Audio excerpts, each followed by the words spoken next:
Hi everyone, this is Wayne Rivers at Performance Construction Advisors, where we build better contractors. This week I want to talk about creating a performance wish list and blind spots. It's kind of a two-part vlog, you might say. Before I do that, don't forget about boot camp. Dallas, Charlotte, Salt Lake City, and Dallas again next year. Contact Charlotte and she'll get you all the information that you need. So this comes from Donald Cooper's newsletter. You've heard me talk about Donald a few times. He really comes up with some great, in fact, he sent one today that I'll do in a future vlog that was really insightful. But this is kind of two vlogs, and I'll explain that as we go. What about this is important to you? Well, you've got to have the right team, of course. But people change over time, and you've got to make sure that as the job changes, as your company changes, as you grow, that people evolve with the job, and holding them accountable is a key part of that. So let me just read you this and it'll help you explain. So then again from Donald Cooper, I'm sharing a tool you can use. One of my clients had a chief financial officer who was a CPA and also had an MBA. And Donald advised that this customer create a wish list for this particular employee, and I'll explain that in a second. Now, this CFO makes $200,000 a year and is asking for a raise. But having said that, she had not come into the office since 2020 and listened to the wish list that his customer came up with. I want her to work in the office 4 days a week. I want her to get more done.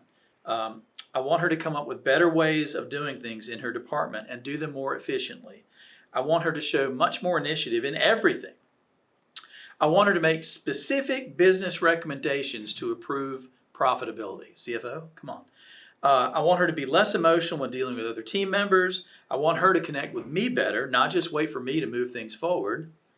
And I want her to hire better people.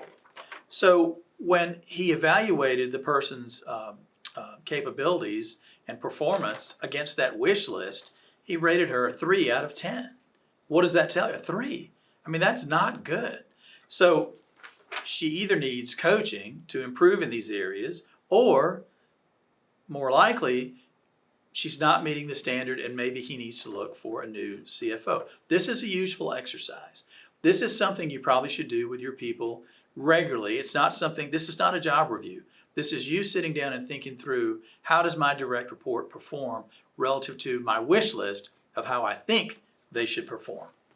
So we got an email from one of our colleagues, and he said, oh man, it's just hard to believe that the chief executive couldn't grasp the CFO's poor performance prior to this.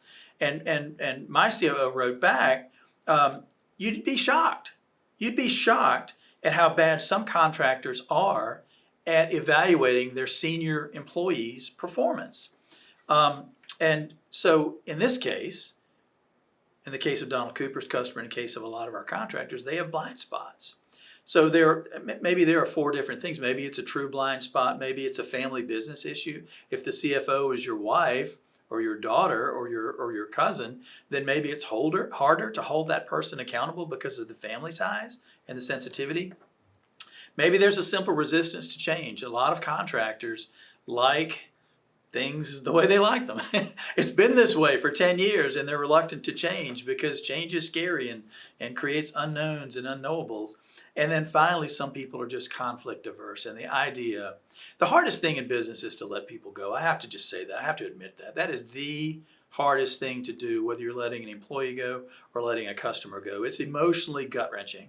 And some people just don't want to get into a conflict situation, which by definition is what you're in when you're considering letting somebody go. So we talked about blind spots. We all have them in our personal lives. We all have them in our business lives.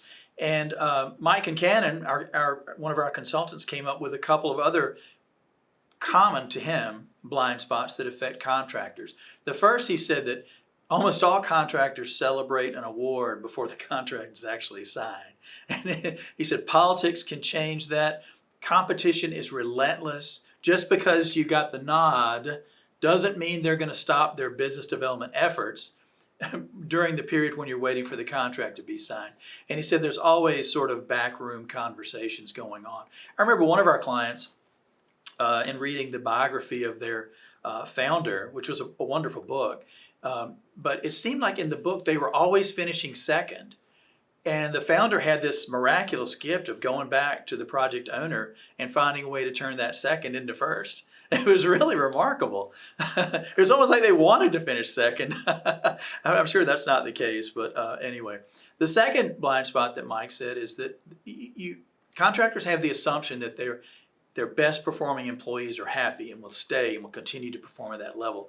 And he said that's a big risk that you're taking. If you're not lavishing extra attention, whether it's compensation or more likely just recognition on those employees, they're just as much of a flight risk as anybody else. Just because they're not complaining doesn't mean that they're happy and fulfilled in their jobs. Don't wait for them to complain, because it might just be too late. And let's face it, your competition is looking to pick off your best people every single day.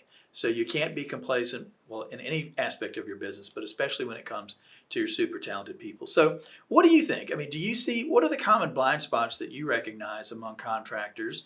And what would you say about evaluating employees with a kind of a personal wish list? You can email me at wrivers@performanceconstruction.com. This is Wayne Rivers at PCA, where we build better contractors.